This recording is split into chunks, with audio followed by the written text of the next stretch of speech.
One's a conqueror of the seas, with a fleet both fierce and grand. One's a mastermind of chaos, with a plan to take the land. One's a force of nature, with storms and fury in his wake. One's a ruler of the underworld, with power none can shake. Aye, the four emperors rule the wave till night. In the world of One Piece, the legend shines so bright. With a treasure map and a crew so grand, will follow their adventures to the farthest land. Raise your flag and shout it loud to the emperors we cheer. In the world of One Piece, where every tale is near. For every battle, every fight, and every daring quest, we'll honor the emperors who put the world to the test. Yo, what's going on, everybody? It's your boy Steve, aka Kaido, and welcome to the fourth episode of the Four Emperors podcast. You guys already know who I'm here with. Fellas, introduce yourselves. Shanks, aka Eric D. Gaines. Zach, it's Nick. I'm here. No, Danny T. Sanchez. Yo, what is going on, fellas? How y'all feeling? I'm chilling, bro. Yo, we got a lot in store for y'all today. I know it feels like a little bit, so we're going to get y'all caught up. Nick, what's the youngest thing you'd go for? Brother, that's a question, brother. let them know what we got cooking today, bro. Hello, my friends, new and old. Welcome to our Yonko crew. This episode, we're going to have another structure as we normally do. We're always going to start off with our arc review. This week is the big, exciting Baratie. Woohoo! Yay! Now I'm talking. Of course, we're going to have our news section. We're going to have updates for you guys from the real world to online. Any news covering One Piece will be there. I'm going to have our own little TCG section that I run. The guys are getting really into the card game, so be excited. They're going to be excited to talk about it. We're also going to jump over into our big and coveted theory piece, our big segment where we dive into any crazy, ridiculous, and even just fun theories that we have for you. That is going to be our spoiler section, so if you're not caught up on the latest chapter of One Piece, sorry about that. But you guys are going to have a whole other episode to get through before we get there. So please be there. And when you do catch up, we'll still be there. So we'll be waiting for you.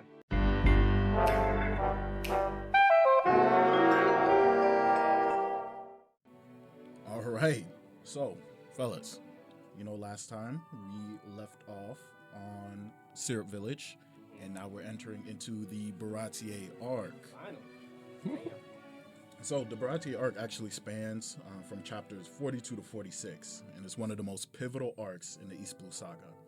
At this point in the story, our crew, Luffy, Zoro, Nami, and now Usopp, are on the hunt for a cook to join their crew as they continue to journey across the seas. Their search leads them to the Baratie, a floating restaurant on the ocean where their next adventure begins. So right from the start, we meet Full Body, some cocky-ass Marine lieutenant who tries to throw his weight around at the Baratie. This introduction sets the tone for the chaotic yet fun atmosphere that the floating restaurant brings. But as things quickly takes a turn, when Luffy accidentally damages the Baratie in a fight, as compensation, Zeph, the head of the Baratie and owner, demands Luffy works off his debt as a temporary troll boy for a full year. But low-key, that's how Luffy is. Luffy's sense of responsibility in paying off this debt shows another side of him. How do you guys feel about seeing Luffy handle the situation where he always feels like he has to make amends for his actions? Man, I mean, I guess it's kind of goated. He's just I think that's one of the first times you see him in a kind of a real world setting, because this kind of thing can happen in real life, and you kind of see what would Luffy do in this situation? And you kind of realize oh, he's actually stupid. Oh, he's really dumb. But you kind of tell he's doing it with his heart, not always his brain. I think that's what matters the most, is that he has the good intentions when he does it. And it's actually pretty interesting how the death sentence, or whatever you want to call it, the work sentence, is something crazy, 3 months, 4 months, something ridiculous. No, a year. A year. Yeah. A year? Yeah, he said you have to work for me for a full year. 9 to 5 for a year, yeah. And he didn't even pretty much put up much of a fight, dude. His crew's waiting for him, and he's just nah, bro, I'm gonna hold this out. I'm gonna do what I gotta do. I respect that. He's a whole. I'm not gonna lie. At first, he was a little a year. 2 weeks. I can give you 3 hours. But at the end, he was just I gotta do what I gotta do. Danny, what's your thoughts, man? I could say that here it's the first time that it shows that Luffy's not that typical pirate that doesn't care about anything. Mostly you know, a pirate would be like, oh, I don't care, I'm out of here. Yeah. I don't care about Real- any of this. yeah. I'm out of here. You wanna get into a fight, something like that. But no, Luffy is different. Luffy's like, I'm gonna pay for what I did. True. That comes to show one of the first signs that Luffy's really, really different from other pirates. I agree. So, while working at the Baratie, that's where we meet Sanji, one of the chefs. And Sanji immediately stands out, you know? He's a gentleman. Ooh la la. So he's a gentleman, especially towards the women and Nick. Like fish. But we could, oh my God, bro. But we can also tell that he's quick to anger when it comes to disrespect. Whether it's for the good of food or for other people, his complex personality always leaves an impression. So, what were you guys' first impression of Sanji when you saw him out? How do you think his gentlemanly nature and short temper will play into his character? Man, honestly, like, we've seen, kind of like how Danny was saying a little earlier, like, the pirates, I don't give a heck, I'm gonna do this, I'm gonna do whatever I want, like, real, like cartoony pirates. This is the first character that we meet that we get to, like, really know that is, like, a real gentleman. Like, he's talking about respect, he's talking about, oh, like, we don't waste food, oh, and this darling little lady, she needs a glass of wine, you know, like, he's a real suave man. We haven't seen that character yet so far. We just see brutes, idiots, and ugly ones of the same. So I actually really liked getting to see Sanji and getting to see how he treats others because of his morals. And just to add on to that a little bit, just the idea of having to go through Usopp and seeing the stark difference between Usopp and Sanji getting introduced as characters, it was such a breath of fresh air, man. Close to racism, but yeah. I love Usopp, so Yeah. from the beginning, but yeah, very, very, very different. You could tell that Sanji from the start does not play around. That he's gonna be a strong person from the start. And that scene where, like, Full Body's like, bro, do you have any idea who you're messing with? Like, you know, he throws the soup on the floor, and then the next thing we see him, he's all bloodied up. Sanji's holding up with one hand. That's such a cold scene, bro. Like, my pants were off. Oh, did you guys see the redrawing for the Wit Studio? That same exact. that's They did a right. redrawing for that? Yeah, they showed it. I haven't seen that's it. right. I haven't seen it Wit either. Studio, beautiful. That's Oh right. my gosh, I have to check that Beautiful. out. As the crew settles into the Baratie, things kind of escalate. A starving pirate named Jin shows up, and despite the warnings from the other chefs, Sanji feeds him, showing his strong belief that no one should ever go hungry. And Jin's gratitude sets off a chain of events that brings on his captain, Don Krieg, one of the most feared pirates in the East Blue. He actually has the highest bounty in the East Blue at this point in time. Yup, Solo's the verse. So,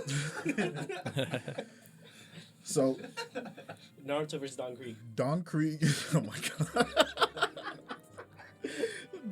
Don Krieg's ruthlessness is clear, and he's determined to seize the restaurant after a failed voyage to the Grand Line.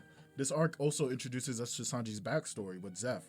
We learned that when Sanji was just a boy, he and Zeph was actually stranded on a deserted rock with barely any food. In a moment that hits really hard emotionally, Zeph sacrifices his own leg to save Sanji, giving him all the food that he had left. This selfless act deeply affects Sanji and explains his respect for food and his refusal to let anyone starve. So my question to you guys is, knowing Sanji's backstory with Zeph as a major emotional pivotal moment in the arc, how do you feel when you learned about, like, Zeph's sacrifice and what both of them had to go through to this point now? Because it seems like they didn't like each other, bro. So how does that make you feel knowing the backstory between those two? Sanji does not play with his food. You know for a fact this guy, you could tell from the beginning that Sanji already did not play with his food, did not play about food, nothing like that. And now we could tell why. This guy thinks food is worth more than treasure, than anything. Yeah, literally. And food is number one to him. So Don Krieg slows the cheat. Oh my god, bro. We're gonna get to that. and said chef is obviously a respected man. He has a crew under him. They're kind of pirates, but they're not. They're all cooks and chefs, and you know he has a restaurant. All but former pirates. Everybody respects him like crazy. So I think he's a very, very cool character. When I first saw him, I thought he was pretty awesome.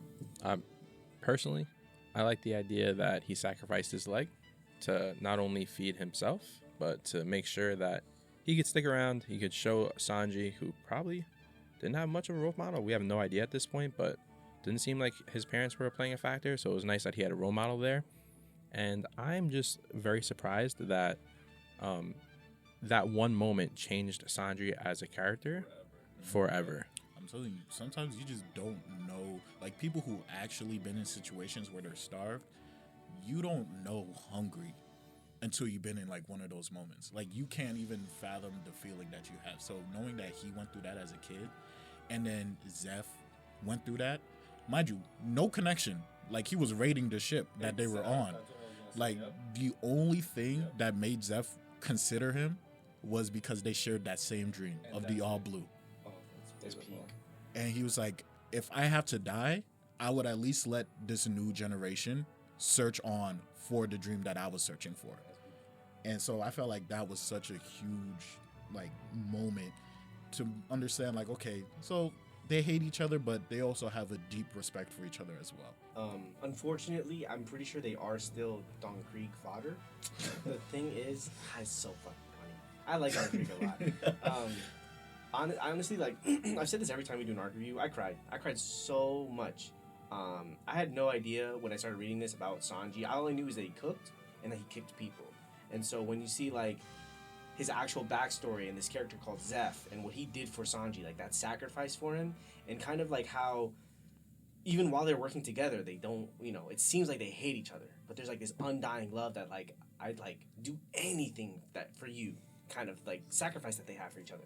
I think that's so beautiful. I think, like, this is one of the first showings, if not, it's not even one of the first few times that you see Oda, like, really draw a character that's more complex than entire other anime series. Like, I don't, like, this is the first time, and for my opinion, and I know there's an arc review later, but Baratie is when I got hooked on One Piece. This was the arc where I was like, oh, this is really something. Nice. So, When it's all Don Krieg. when you saw Don Krieg. Believe it. So, as Don Krieg, prepares to attack the Baratie, we meet one of the infamous warlords of the sea, Dracula Mihawk.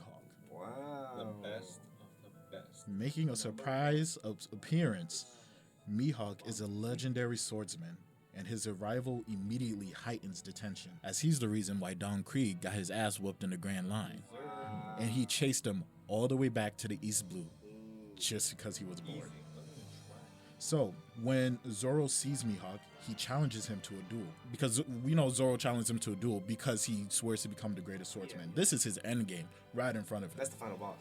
Before we get to that, sorry, but I don't want to jump to the cool shit really fast. Yeah. Fun fact that I learned actually about this arc is when Oda introduced Mihawk there, obviously Mihawk's supposed to be late game, final boss, like whatever. Right. He felt like he couldn't make him menacing or cool enough, so he actually invented the title of Warlords of the Sea. That did not exist. That was not even a thing. He just added that so he could make Mihawk seem like even more insane. Yeah. And that's where that whole, like, Oda's like the goat, and not just writing, but like kind of coming up with things on the spot. And this is one of those things where he kind of came up with it and ran with it. Far. Because that, Very later far. in the arcs, we're gonna learn that stuff is amazing. I mean, and it worked because it leads to one of the most iconic moments in the arc. Mihawk versus Zoro. In their battle, Mihawk takes off his necklace to reveal a tiny dagger. He uses his dagger to fend off all of Zoro's full power attacks. Right? And with a casual remark, Mihawk is just like, unfortunately, I don't have a blade smaller than this at the moment. Man, fuck that guy. I don't got no any. This is, mind you, this is black bandana, black Air Force energy Zoro he's going up against. 100% racism. And when you're like, why won't he use Zoro? He hits you with another banger. Why would I hunt rabbits with a cannon? Damn. Bro, this is the strongest guy we know it's like so far. This is still, At this point, if you're caught up on One Piece, he's still the strongest guy we know. Okay, no, he's not. No, he's not, dude. We'll save that for 3. Despite Zoro's defeat, we still eat with this chapter. As his final declaration, after being cut and deemed worthy by Mihawk, he says to Luffy, I won't lose to anyone ever again until I could defeat that man and becomes the world's strongest swordsman. I will never lose again. Is that okay with you, King of the Pirates? Beautiful. Chills. This just shows his determination and loyalty, not only to himself and to his own dreams, but to Luffy to grow stronger. Zoro's duel with Mihawk is a defining moment for him as a character. What did you guys think overall of Mihawk's strength And how does Zoro resolve to never lose again really change how you see him as a character? I love the fact that Oda set the framing for this power scaling from the very start. Even though it was kind of shock for me to see the end game so early on, I feel like it did provide perspective. In terms of Mihawk's strength, bro, you're right. He only pulled out a dagger, bro, and he didn't even need the dagger. No. He probably could have fought him without a sword, to be honest with you.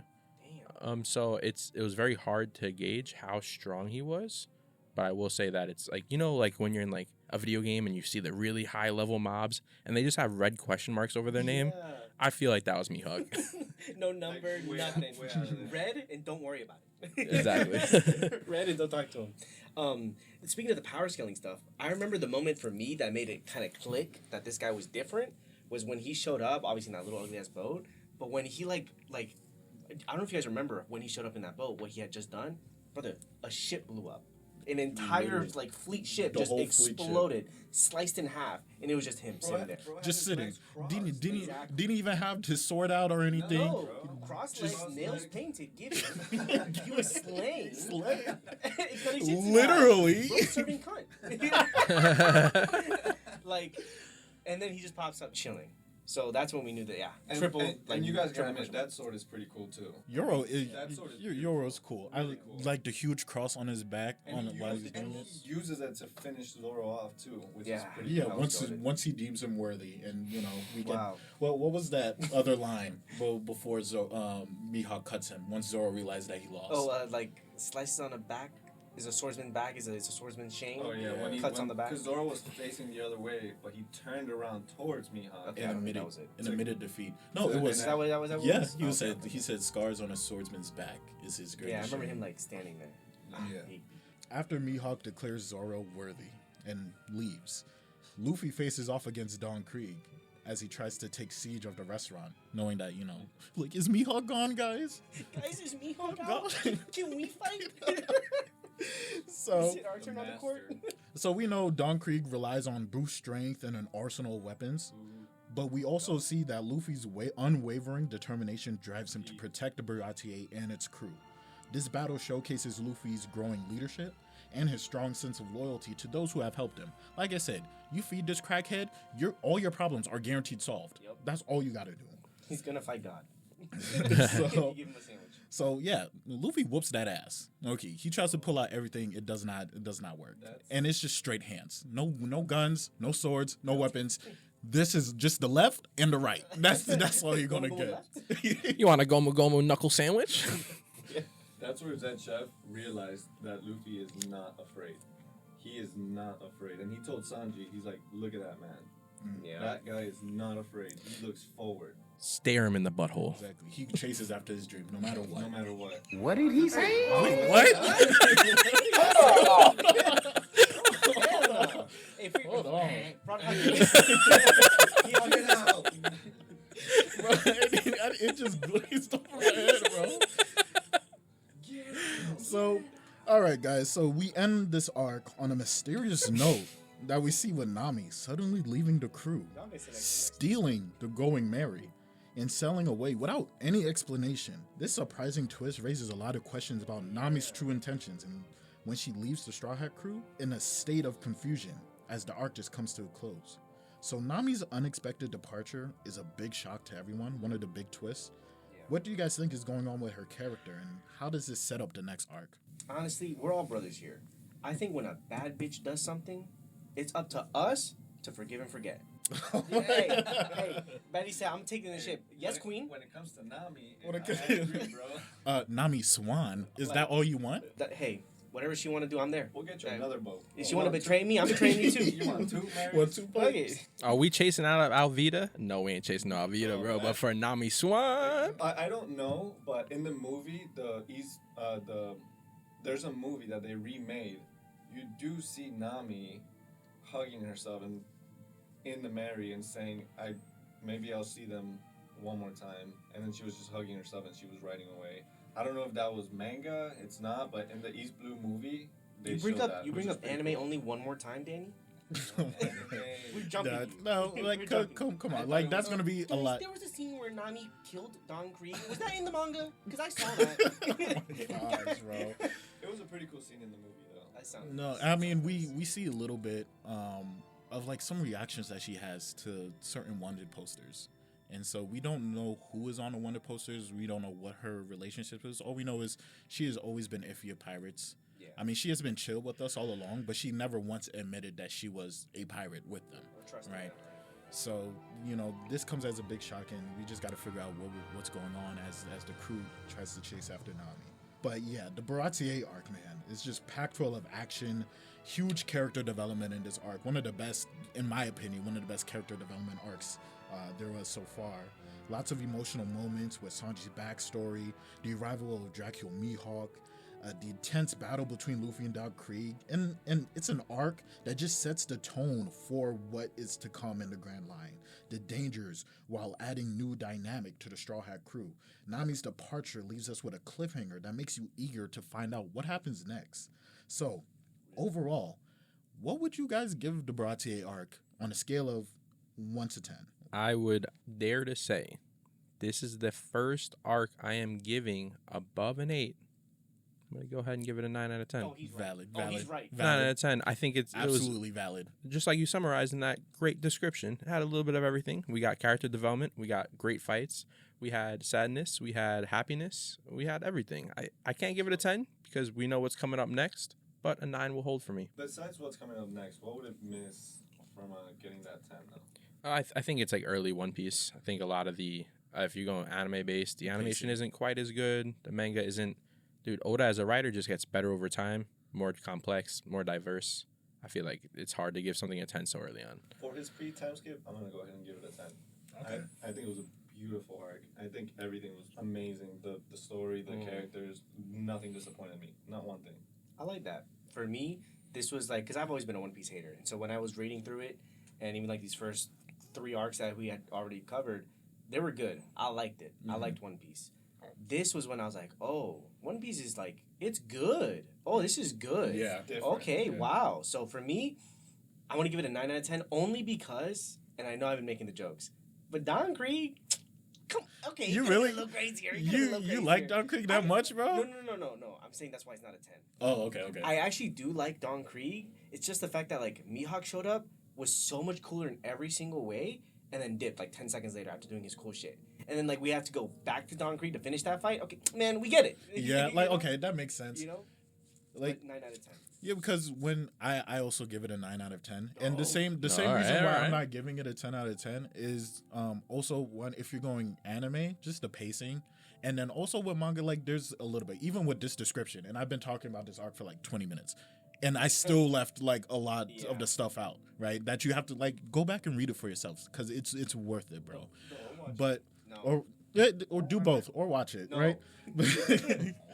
But it's just like the effect that has. We have, it's Don Krieg, one of Don Krieg's men, one of the scariest dudes in the East of Blue, highest bounty in the East of Blue. Like, we don't want no smoke with him. And this is supposed to be some of the toughest people like in the sea, right? We don't want no smoke with him. He pulls up, everybody's shitting themselves. Everybody's like, oh my gosh, it's Don Krieg, and then Mihawk just comes out, shits on him. Is that the Grim Reaper? Shits on them. And then he was like, yep, this is what you're going to expect in the Grand Line. The Grand Line. Deuces. And then yes, no, I'm saying it's really cool. And then you're like, okay, let's fight Don Krieg because if we can't beat you, then we got no business going over there. Yeah. We got to be able to whoop your ass too, without any special stuff, just to show that okay, we're at that level where we could go across the Grand Line where you can't because we whooped your ass. Yeah. And so I feel like it was just such a good setup. It's like little tiny things that keep it a 10 from a 10, but 9 out of 10 for me. Just beautiful. Chef's kiss, pun intended. So that was the Baratie Arc. We can't wait for you guys to join us in the next episode where we review Rogue Town. Is that right? I don't know. Well, I guess if y'all don't know, you're going to be here next episode. Yeah. We're rereading it right with you. No, literally. We're all going to learn together.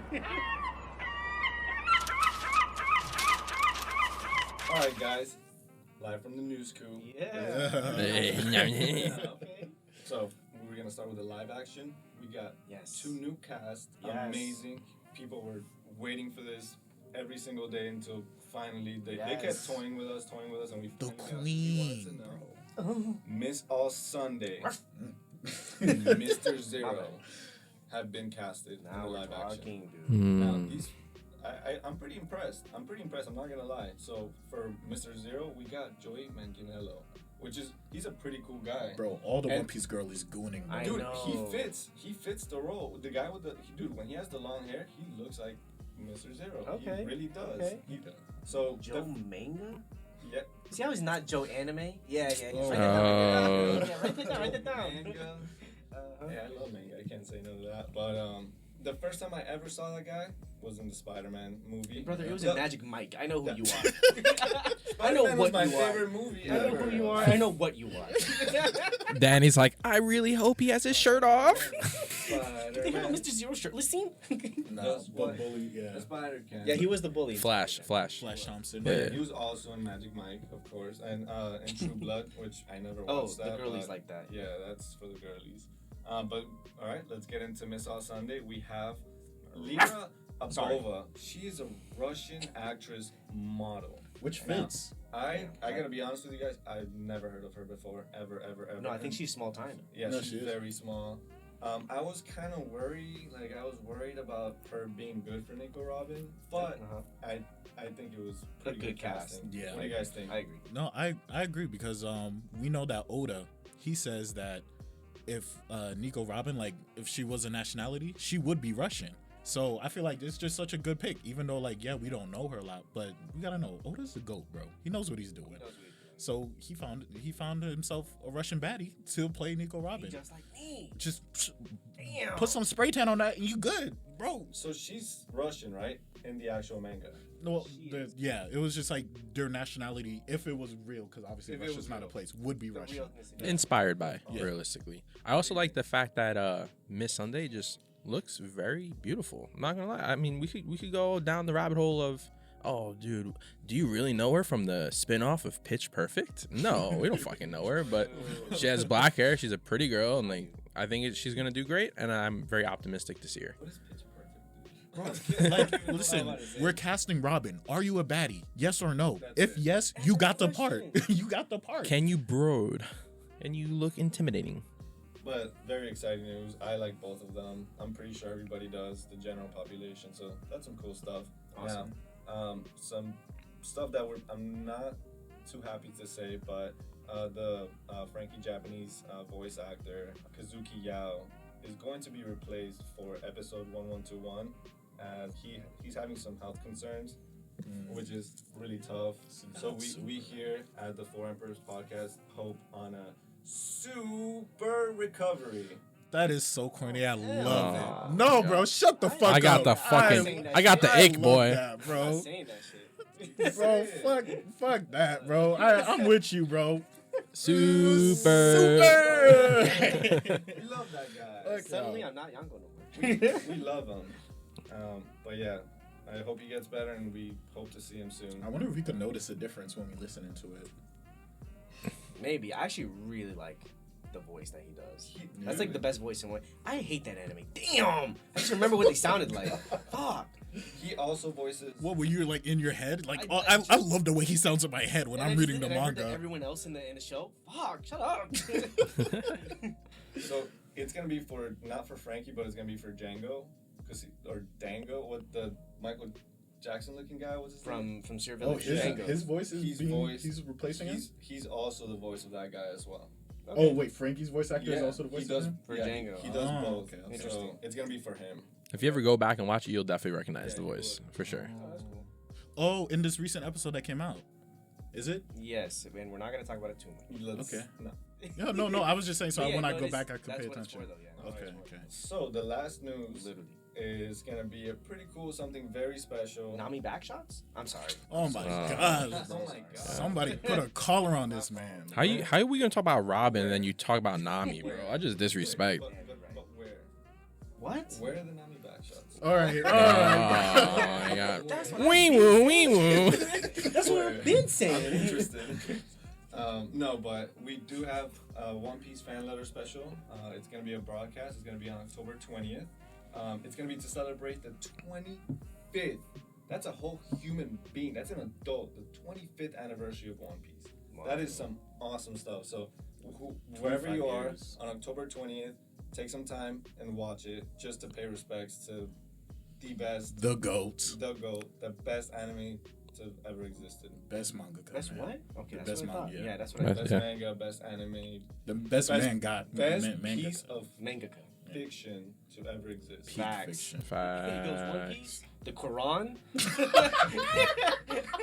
fucking Moby Dick, Shakespeare, then like Harry Potter, And then like number 2000 is Naruto. in that order.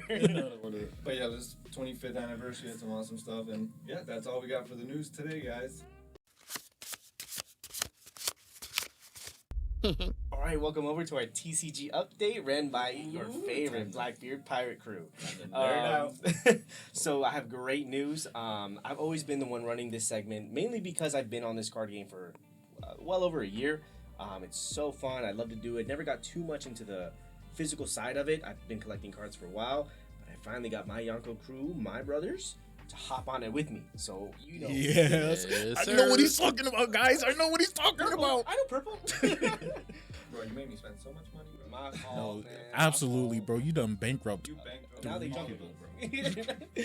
Literally, it's not cheap. Especially But Eric. as in true pirate fashion, we've been running around different places, putting our name out there, collecting bounties. You know, Yes, we're bro. hunting here. We showed up actually at the New Leaf Tea House that we've talked about a couple times now on our show. And we showed up, and we came, we conquered.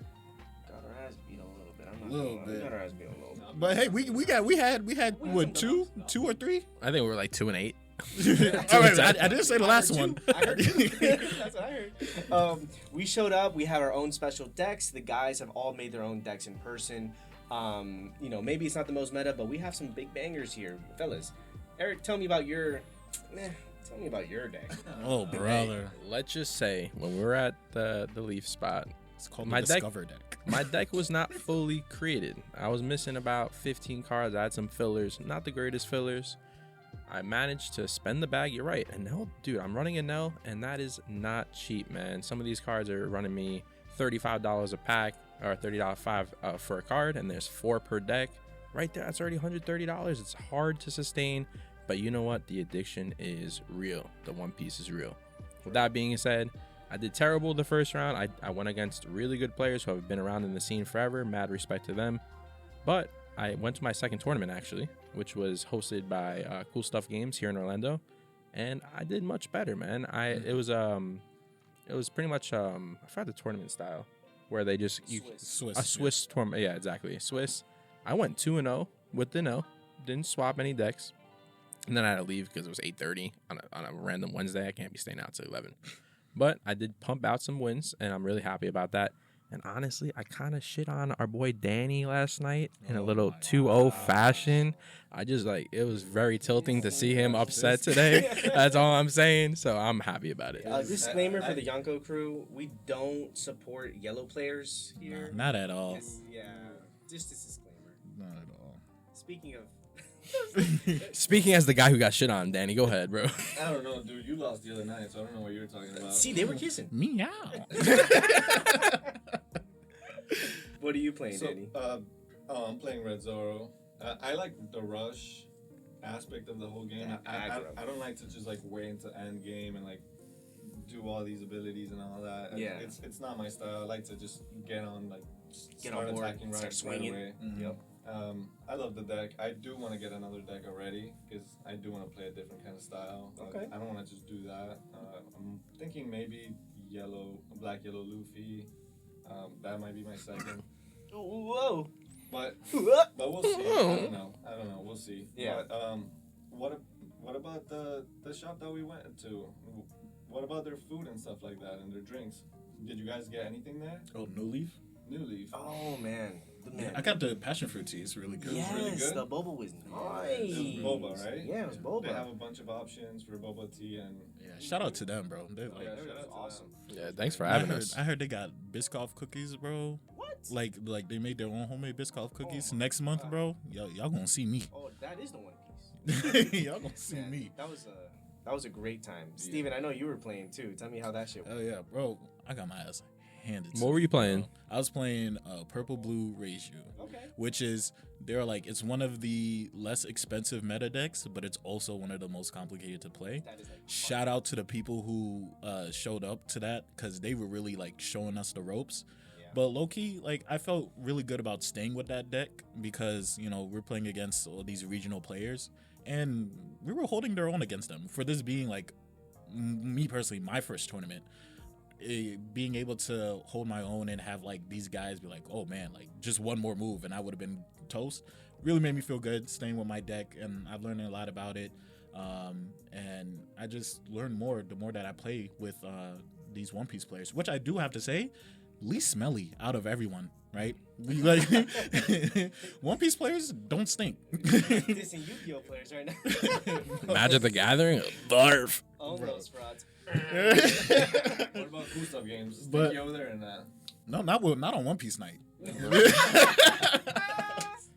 I'm just playing. All of you guys are really cool. So I just shout out to everybody who taught us the ropes, who followed us on Instagram, listened to our podcast. We really appreciate you guys. And next time I'm gonna whoop your ass. So just be on the lookout for Kaido. Man, that was an amazing moment when my Yonko over here, he got sat down for the first match, plays Yellow and L. Other guys playing like a Red Rush Zoro. Oh, no. He's pulling out his cards. This is beautiful cards. All art and alternate arts. We're like, damn, it's gorgeous. He pulls out his Dawn deck. I'm like, whoa, I haven't seen that one. I asked Steven, you seen that? He goes, no, I never. You can't even buy that. We asked the guy, yo, where'd you get that Dawn from? Granted, Eric is right here counting his. I have one Nami. I have two Ace. And we asked him, hey man, where do you get that Dawn from? He goes, oh, this? Oh, this is from placing. At regionals. Oh! Eric, you're a cook, buddy. Eric, they towing your car outside. It literally, dude, for real, Just get up. Eric, they just told me they blew up the school. Eric, and while they're playing, the guy's like, no, don't do that. Don't do that. He's teaching Let them, me bro. tell you how to play. Let me see your card. Let me see. I want to play that win right now. I got a picture. Eric got his hand on the back of his head. He's like, ugh. it legitimately felt like I was Zoro and he pulled out the little fucking dagger as Mihawk, bro. And he's like, I don't even have to use this. Bro, peak stuff, man. Literally. And I didn't say my deck. I actually played green black Isho. Yeah, unfortunately. That's my man.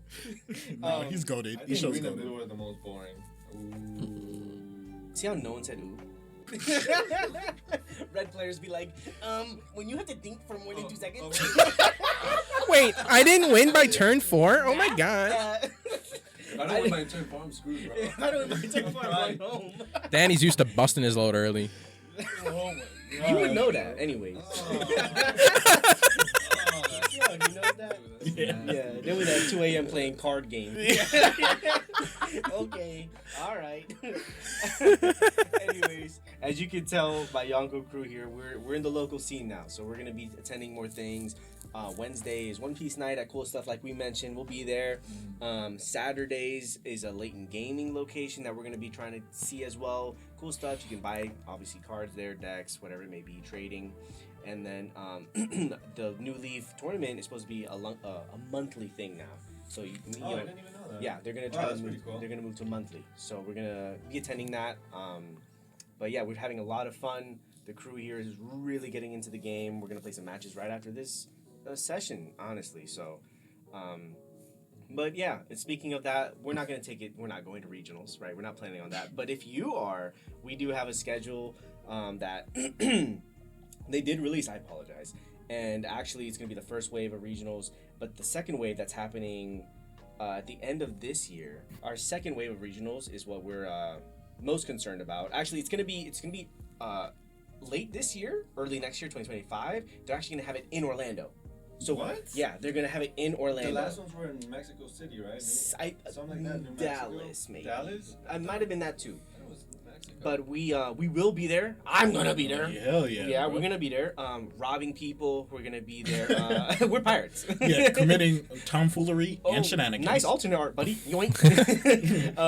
But there's gonna be events there. It's gonna be a whole thing. So it's gonna be buying cards, meeting people, and then the European nationals are also gonna be having around the same time. That's gonna be like in Liverpool, Milan. Super cool locations for Europe.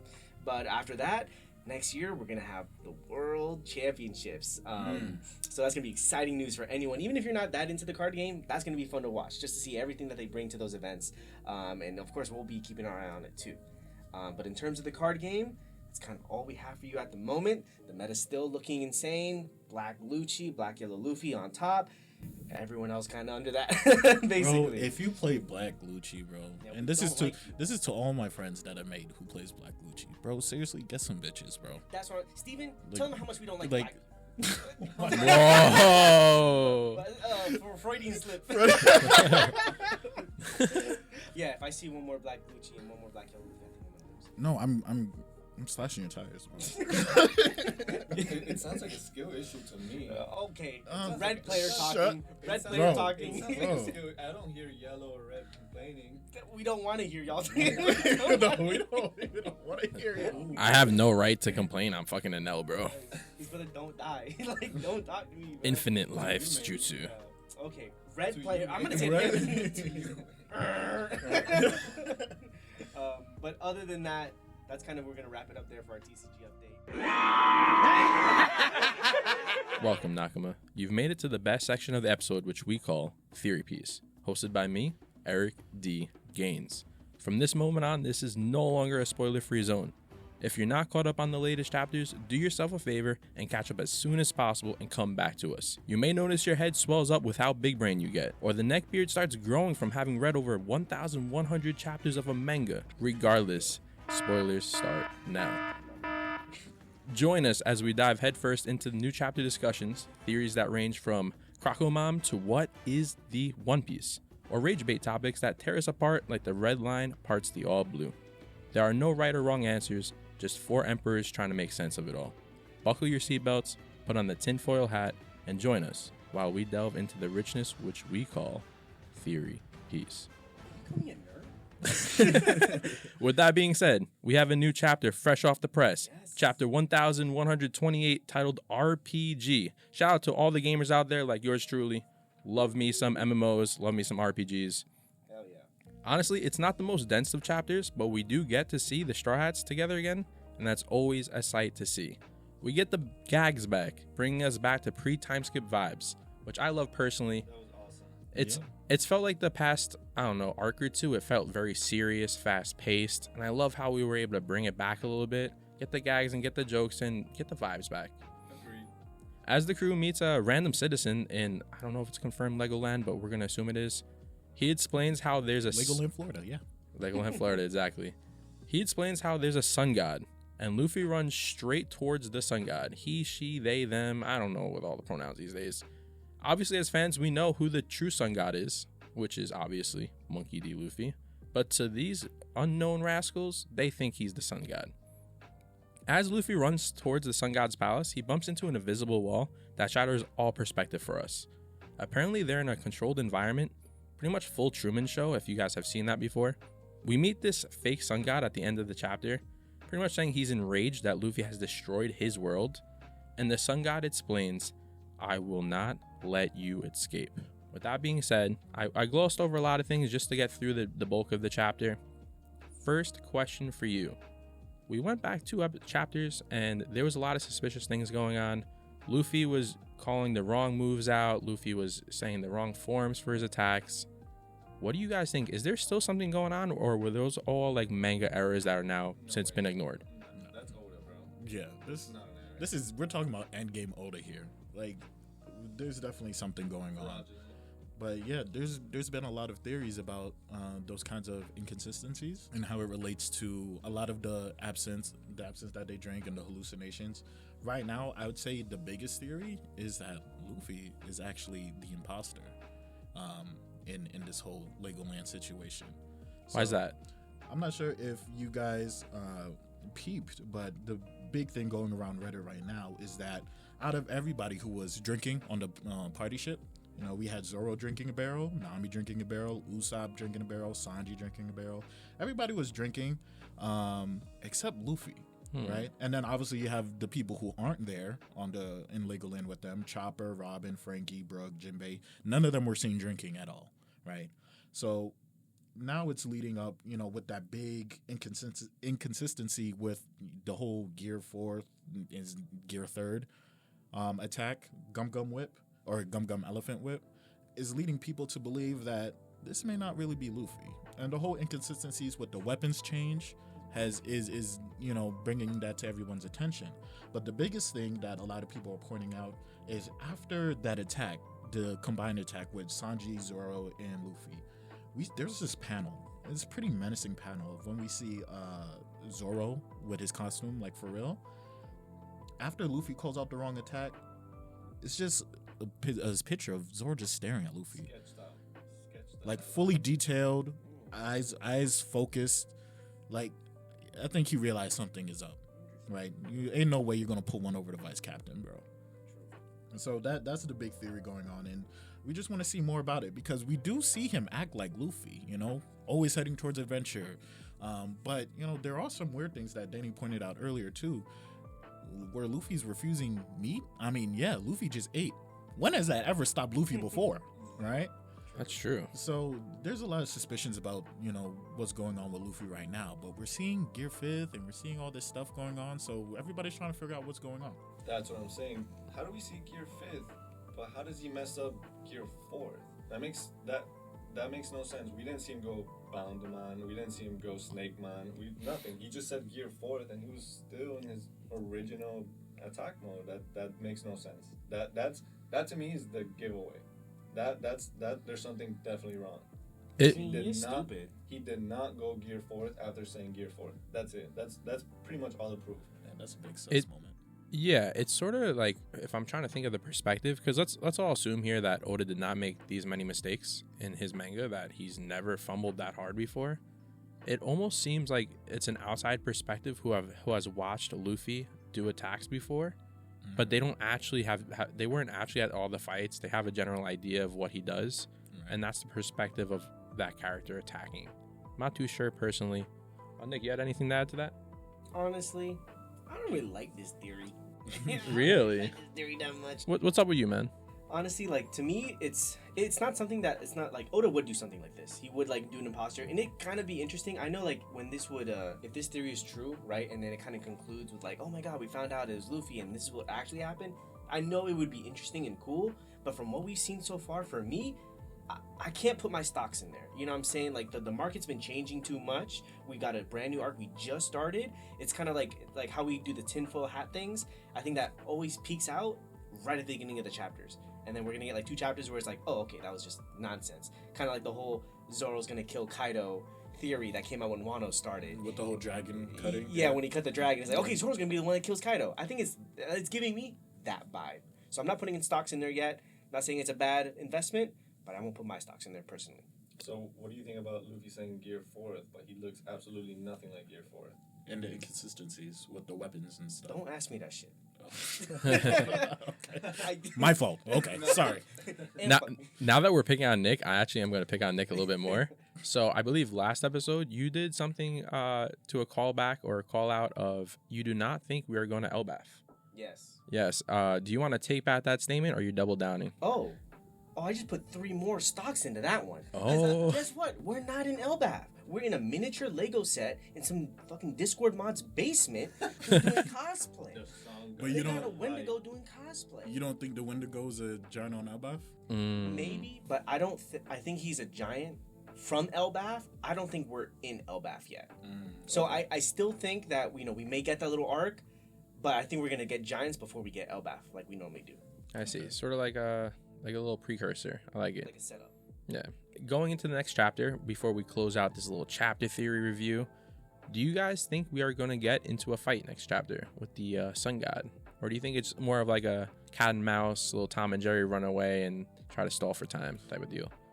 Yeah, I mean, because giants, and I feel like this is particularly like a big giant compared to what we normally see. But That's so true. But I feel like, you know, if we're talking about giants here, it's Luffy. We know Luffy could make himself giant, but I don't think it's going to be a giant fight. I think it's just going to be, like you said, a cat and mouse situation where they kind of just run away. Oh, there's some little guys in my house. Yeah, and they run over. They're like, guys, I don't think we're in the fucking Kansas anymore. Yeah, and they make it out. But my thing is, like, why didn't they just go through the mesh? Why they run the opposite direction? Like, what's in the opposite direction? Oh, I'll tell Oda. Fuck, like if they're in like an enclosure, like what's going to be on the other side? I feel like that's just what we're going to find out next. Like when they get to the other side of the glass, I don't think there's going to be anything serious. Which it's very interesting because I know Luffy was very excited to run and meet the Sun God, and then I guess he's just going along with the crew where they're like just running the other way. I'm not too sure. I think he was excited to go against the Beast, the Temple Guardians. That's what he was saying. Like adventure and Temple Guardians, like, oh, I'm down for that. And then running away from like giant gods and stuff is like something that pre-time skip Luffy would do. Sure. But like laughing while he's running away and stuff. Okay, help me out, guys. Did they find Chopper inside or outside that place? Chopper was outside. Chopper was outside, right? Yeah, couldn't break a fucking steel chain, bro. He's just not beating that. But that, like, This guy's not even trying. I want to know what Chopper was doing. Being a bum. Just being Crying. How did he end up outside? How come he didn't end up inside with everybody else? Whoever abducted them, just put him. Yeah. Dog.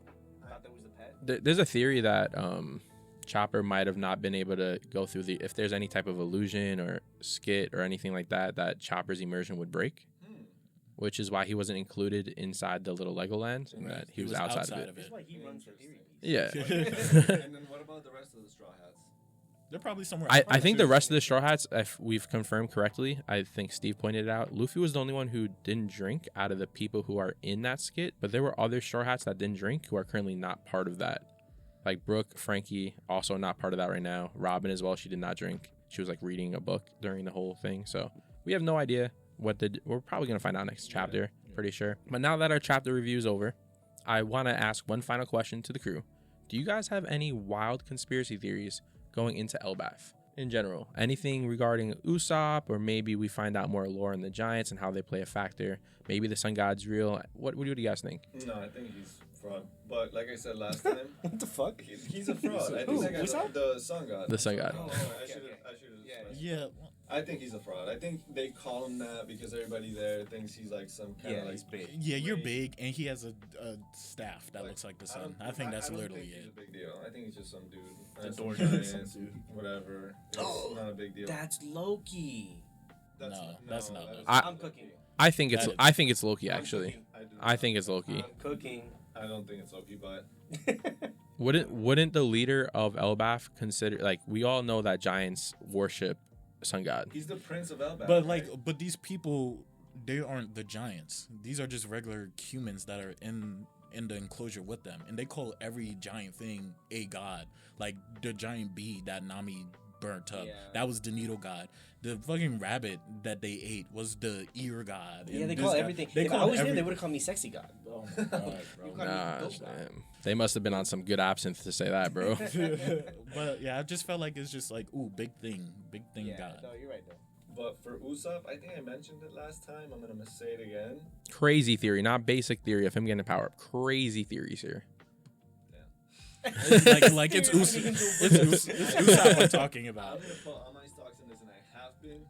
He's not getting no fucking He is devil fruit. getting a devil. He's not getting His devil fruit. weapon. No way. Or his. I'm okay with the weapon. Kabuto is getting a That devil was fruit. okay. That's what I feel. Those are my stocks. Him or Kabuto are getting a devil fruit. Here's three things I think for Usopp, right? Kabuto getting a devil fruit, him the Usopp hammer getting an upgrade to Mjolnir. Okay. That one is my stretch one. That's my stretch one. And then my third one is because he's lacking in the strength department. Like Thor in actual mythology has a belt of strength. And I feel like, and even it goes with his outfit. I'm not even gonna lie, how he has the big belt. If he gets some sort of power up that's not a devil fruit, because we know like those exist. If he gets some sort of mythical, item or whatever that makes him able to increase his strength at certain times, I feel like that would, or like maybe the devil fruit that Kabuto eats would somehow allow him to do certain crazy strength feats. But I just feel like he needs a strength upgrade, and I feel like that's coming from that. So that was your 3 theories for Usopp, right? Yeah. Notice how not one was getting bitches. Not a single. Whoa. Bro, he got Kaya, bro. Yeah, he ain't worried about that. He got Kaya back home. What do you mean? She didn't even trust him, bro. We did the arc review on it last day. She picked the butler over him, That's bro. what I'm saying. And then she felt bad, so she sent him on his way with a little cheap ass boat, bro. She was That's old fraud news, of the bro. arc for a reason. That's all. When you see back, she's like, oh my god, Usopp is doing so well. I miss him so much. My God. Yeah. La, la, la, la, la. Like, look at the back of his head, guys. Oh my God. Okay, this is an old theory. Do you guys think Usopp's life is in danger? Do you think something might? I've seen a theory about that. So, So do you guys think something might I've happen to heard Usopp? the This thing is old. where I'm coming from on this, or where I think he's coming from, is that I've seen Usopp is the only person who has a dream that is not like a physical or like a goal type thing. Like, Yeah. becoming a pirate captain, becoming the strongest swordsman, making a map of the world, building a ship that sails it. Like that, those are all things with like definitive points.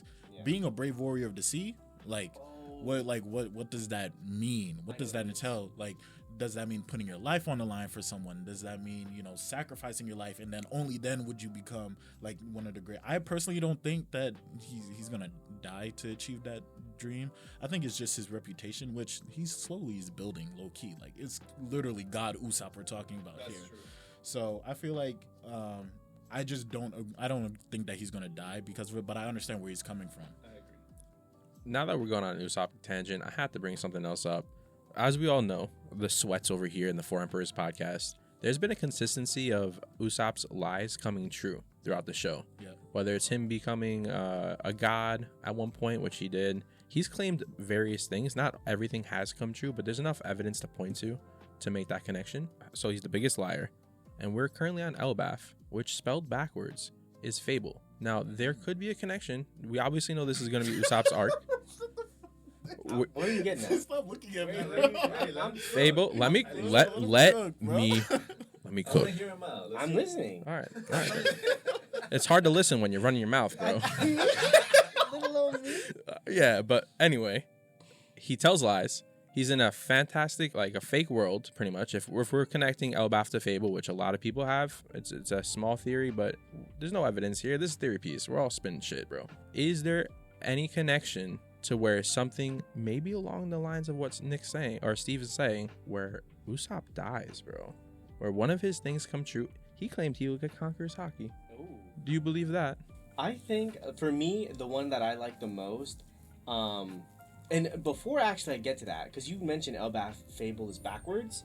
Well, I don't know if you guys know about Aesop's Fables. These are the old stories. I'm talking like the tortoise and the hare. That's where that originates from. Mhm. So I think you're right with the connection that this is Usopp's time, because Elbaf backwards is literally Fable, and Usopp sounds the exact same as Aesop, right? So Aesop's Fables, and I think the moment for me is gonna be Goku going Super Saiyan 1 for the first time. Oh, hold on.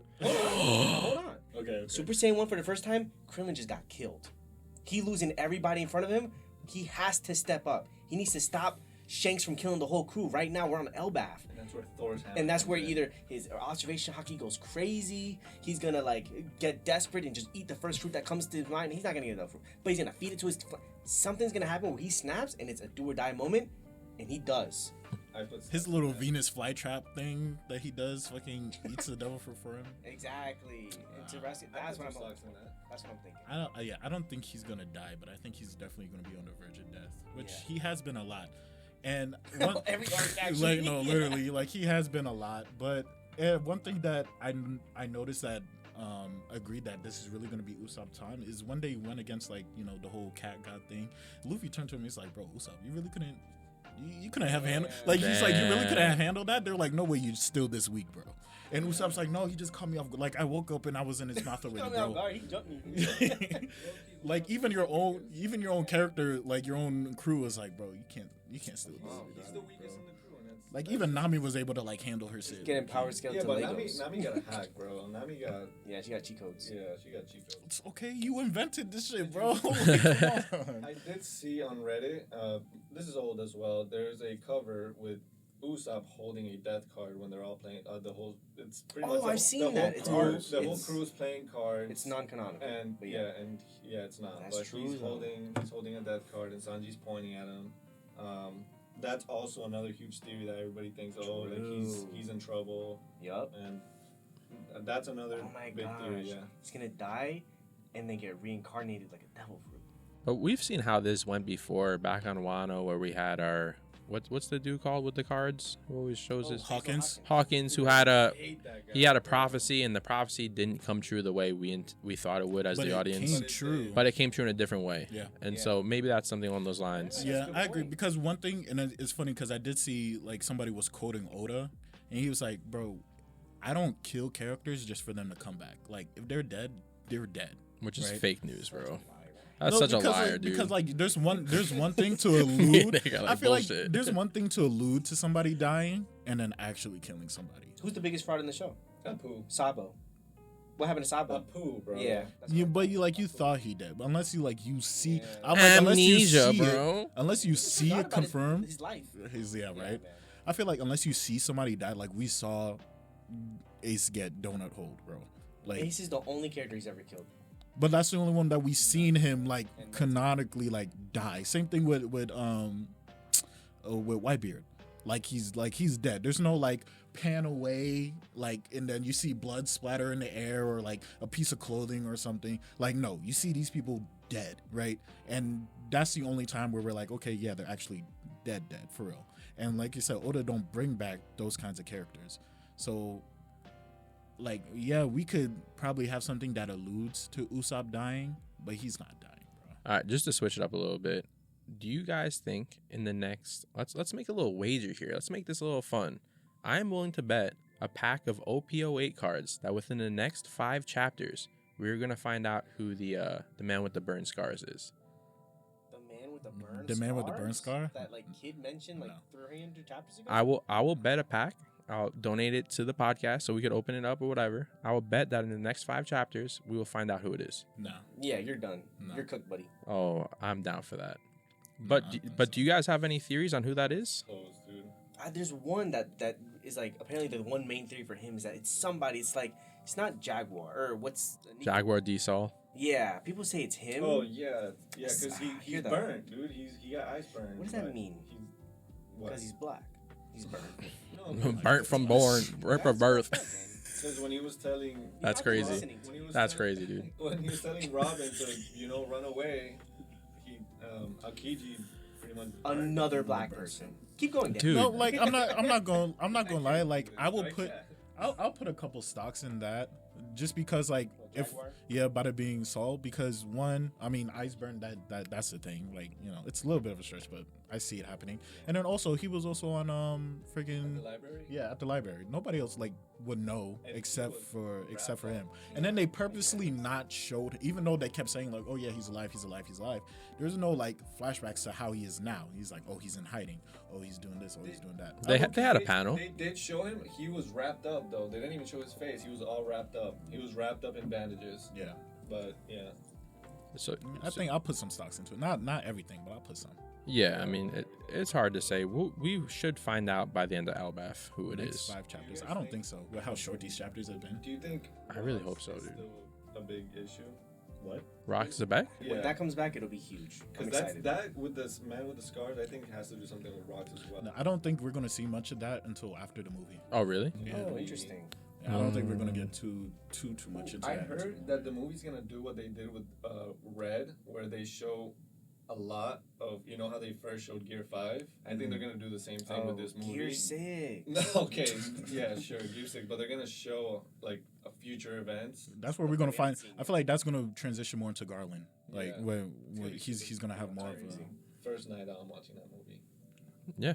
Well, that's gonna wrap up Theory Piece for us today. We did go on a little bit of a tour with the whole Usopp arc, but hey, we love it here. That's what it be sometimes, you know. Yeah, sometimes the brain does what it do. Sometimes you gotta talk about the biggest fraud in the room.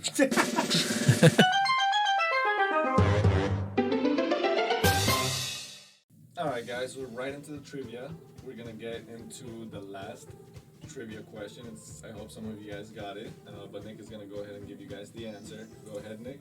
Yes, we have our last week trivia. I'm going to go one more time just in case you want to hear one more time. It's another Who Am I? I'm part of the Marines. I have a Logia-type devil fruit. I'm always seen wearing a pair of glasses, and my alias is that of a yellow monkey. Who am I? If you couldn't get it, it is Borsalino. If you couldn't get it, bro, what are you doing? Pick up a different book. Yeah. Go read Naruto or something, bro. Yeah. One of my favorite admirals. That's what it was for last week. Danny, what's the one for this week? All right, so we got trivia. This week is going to be, listen closely. Who am I? I'm a pirate with a devil fruit. I'm coarse and I get everywhere. I have defeated everyone's favorite main character. Who am I? Ooh. Whoever wrote that must be sexy. You guys can tell who wrote it. Thank you guys so much for joining us on this episode of the Four Emperors podcast. Like always, we appreciate you always staying in and tuning in to what we got to say. Next week, we're going to be tackling the All-Long Arc. Let's go. All right. Make sure you subscribe to us on YouTube. Join us on the Discord. Listen, we hit 10 crew members on our Discord already, man. That is so peak. Like, if it's good enough for Luffy, bro, it's good enough for us. So we got a lot of stuff planned for that. You know, come join us. We got a lot of TCG online tourneys we're going to start looking into. We're going to do some more giveaways, live streams. It's just going to be a lot that we got in store for you guys. So please join the Discord if you can. Make sure you follow us on socials at the 4Emps on TikTok and the 4 Emperors podcast on Instagram. I've been your boy Steve, aka Kaido. Shanks, aka Eric D. Gaines. Yeah, this Blackbeard, this Nick. Luffy, a.k.a. Danny. And we'll catch y'all next time.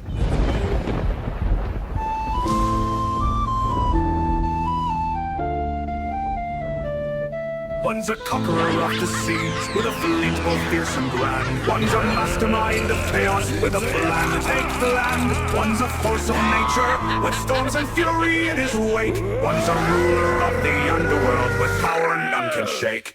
The 4 emperors rule the wave till night. In the world of One Piece, the legend shines so bright. With a treasure map and a crew so grand, we'll follow their adventures to the farthest land. Raise your flag and shout it loud to the emperors we cheer. In the world of One Piece, where every tale is near. For every battle, every fight, and every daring quest, we'll honor the emperors who put the world to the test.